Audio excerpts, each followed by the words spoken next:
Top Gun Maverick is finally here, but what's with those anonymous bad guys? And how did the trailers mislead us about the movie's plot? The best and worst of Maverick straight ahead. There's no doubt about it, the thing that everyone will be talking about after seeing Top Gun Maverick is just how thrilling the aerial scenes are. Just want to manage expectations. A huge part of the film obviously takes place on and over US soil, as the class trains under Maverick's tutelage. But even those practice dogfights are a shot of pure adrenaline, as the old dog has plenty of tricks up his sleeve to get the best out of the new pilots. But when they start training for the extreme G-force they'll deal with on their mission, director Joseph Kosinski really cranks up the tension. Maybe it's the fact that Goose dies in the original, but there's definitely the feeling that any member of the team could be killed at any second. When the team actually manages to pull it off and they destroy the uranium plant, it feels so satisfying for the audience because we know how hard they've worked to get this far.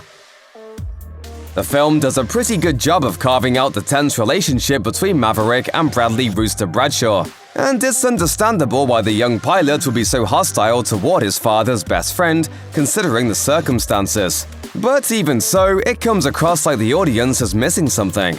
Eventually, Maverick confesses to Penny that he pulled Rooster's Navy papers to stall his career.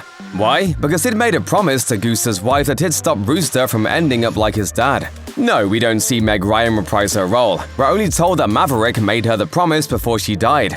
It's a poor choice of plot development because it doesn't actually achieve anything. Yes, Rooster's career was pushed back a few years, but he still winds up becoming an ace pilot. And he's not at a disadvantage alongside the rest of the squad.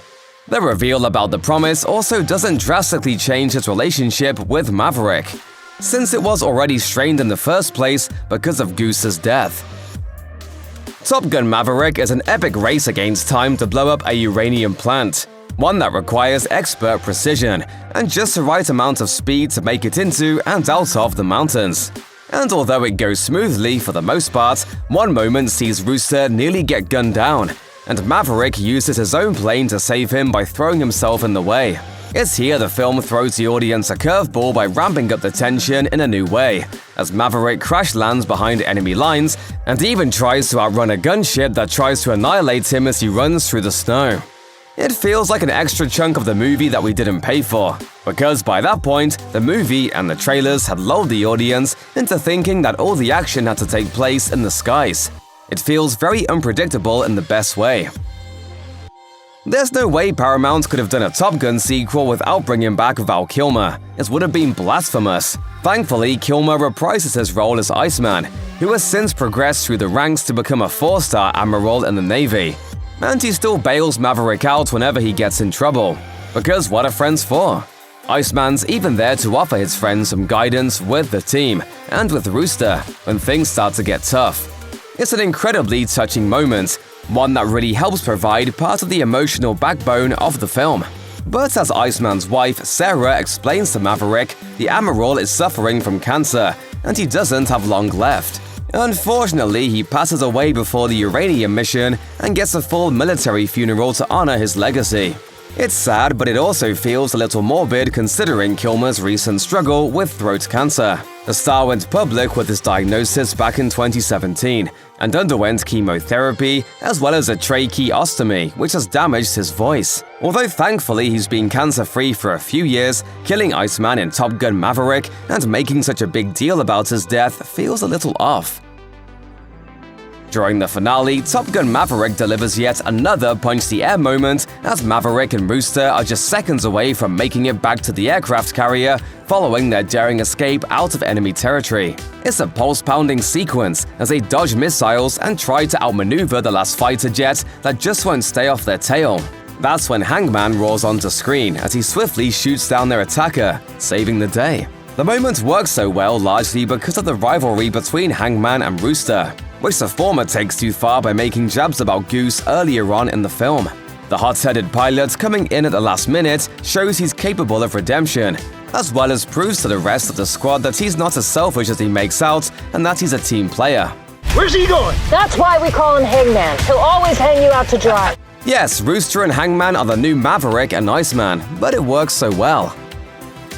Unfortunately, there's one element of the big mission that doesn't quite work so well, and that is encapsulated by this question: who exactly is the US Navy bombing? During the briefing early on in the film, it's made clear that the uranium plant will help the country's enemies produce nuclear weapons, and that's why it has to be blown to smithereens. But the Top Gun sequel avoids actually explaining who it is they're up against. The only thing we know is that this nation exists in a snowy, mountainous region to the east somewhere. And when the pilots eventually go head-to-head with the enemy in the sky, they're dressed in black flight suits with no flags or patches that can be seen anywhere. Their enemies even wear tinted helmets, so the audience can't assume it's one particular nation. It's understandable that Paramount doesn't want to single out any particular country as the enemy, especially when there are enough political problems in the world right now. But avoiding the issue entirely almost makes it more obvious. The easy option would be to just have the enemy as some kind of rogue terrorist cell. Then it wouldn't look like the studio is trying to tiptoe around real-world situations. Of course, this could also be attributed to the fact that Paramount wants to make the sequel universally accessible, rather than alienating a specific market. Tom Cruise is obviously one of the biggest A-list actors in the world, and when he makes a movie, he makes a movie. Top Gun Maverick is such a full-throttle experience that it's easy to overlook his performance at times due to the sheer impressive action that's constantly unfolding on screen. Push beyond your limits. But Cruise's performance is at the heart of that, and it's his work that really sells the intensity of every risky move, every argument, and every dogfight that the film has to offer. But as entertaining it is to see his face get pulled back by the G-force, Cruise's best work is done in the movie's quieter moments.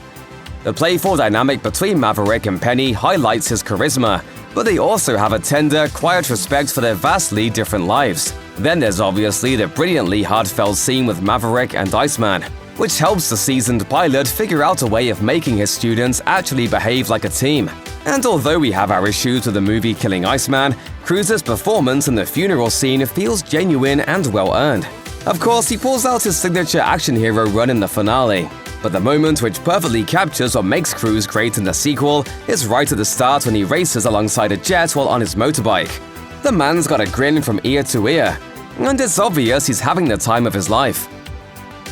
Admittedly, this one isn't such a terrible crime, mainly because it has been over 35 years since the original film came out, and it's not like it has been a long-standing franchise with numerous sequels or spin-offs. Some nostalgia is to be expected, but it's almost like a paint-by-numbers affair at times. Everything you jokingly think of in a Top Gun sequel is definitely there. It even kicks off with a montage sequence of aircraft carrier crew members prepping fighter jets for takeoff set to the iconic Kenny Loggins classic from the original soundtrack Danger Zone. There's tense rivalry between pilots, only this time it's Rooster and Hangman rather than Maverick and Iceman. And of course, there's the obligatory shirtless beach scene where they all kick back with some team-building exercises. The 2022 movie even recreates Maverick and Goose singing Great Balls of Fire on the piano, but with Rooster and the rest of the pilots at Penny's bar instead. It's not that these things are bad, it's just that they're a little predictable.